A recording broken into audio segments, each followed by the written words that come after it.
hari umukobwa uba ubyibushye mbye yarangiza akagenda akambara akantu katakwira n'umwana, ugasanga rero niwe urimo kwiyica akanyura mu bahungu. Imyambarire aba bakobwa batungaho agatoki bamwe muri bagenzi babo irimo utujipo tugufi tuzwi ku izina ry'impenure cyangwa n'amajipo maremare, ugasanga barayasatuye kugeza hejuru cyangwa se abonerana ku buryo ibice by'ibanga biba bigaragarira buri wese, hakiyongeraho n'amapantaro abahambiriye azwi ku izina rya kora. Aba bavuga ko ikurura irari ry'imibonano mpuzabitsina ku bagabo n'abasore kuko usanga ari kimwe mu bitiza umurindi ubusambanyi buvamo inda za hato na hato n'indwara zandurira mu mibonano mpuzabitsina. Bagahamya ko hari bamwe mu baterwa inda hari ubwo babyikururiye, ari nayo mpamvu basaba bamwe muri bagenzi babo kwisubiraho. Hari abiha ngo barize ugasanga ahanini nibo bari kwambara ubusa, ubwo rero wanyura ku basore nabo ego bahita bagucakira nyine, kandi nawe iyo witwaye gutyo nawe ni nkaho uba ubashaka. Kuko uganiye n'abahungu benshi n'iyo bore bareba bagenda mu muhanda ukabaca uri umukobwa wambaye nk'akajipo gatoya, uba usanga bose bahindukira bakureba.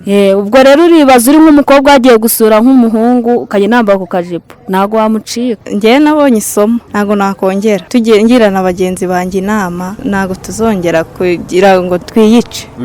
Ibitekerezo by'abagabo n'abasore kuri iyi myitwarire biratandukanye, kuko hari abasanga bidakwiye mu gihe hari n'abandi basanga ntawe wagakwiye kurangarira umukobwa kuko yambaye imyambaro ishotora irari ry'imibonano mpuzabitsina.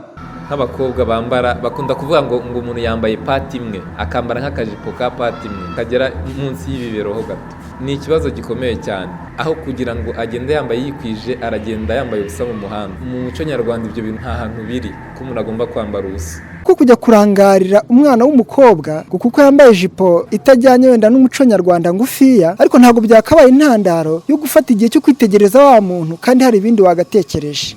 Imyitwarire nk'iyi irangwa kuri bamwe mu bakobwa yo kwambara ibiteye isoni. Bwana Mushenyi Innocent uyobora umurenge wa Mwogo mu karere ka Bugesera ayitera utwatsi akavuga ko idakwiye, ariko kandi ngo hari ingamba zo kuyirandura. Mu ndangagaciro umuco wacu na kirazira yacu ntabwo byemewe. Abo rero ahagenda habera umugoroba w'ababyeyi, habera inteko z'abaturage, dukomeza kugenda tubigarukaho, ariko nanone tugashishikariza ababyeyi babo bana kubaba hafi, kubaha uburere bwiza, kuko uwo mwana ahaba yavuye cyangwa uwo mukobwa urugo wavuyemo ruba rurimo umubyeyi, ruba rurimo mama we cyangwa ruba rurimo umurera. Iyo rero agarutse agomba kumubwira yuko ibyo yakoze atari byo, ariko nanone turategura n'uburyo bwo kujya abo bantu tubanenga mu ruhame, tubabwire ko atari byo, ariko kwigisha no guhozaho nk'ubuyobozi tuzakomeza ubwo bukangurambaga. Wambaye nabi ntajyanwa mu nkiko nk'uko umunyamategeko twaganiriye utashatse ko tuvuga imyirondoro yabidutangarije. Uretse kuba nyir'ubwite ugiye kwambara nabi yakwikubita agashyi akumva ko ibyo agiye gukora bidakwiye. Icyakora minisiteri ifite umuco mu nshingano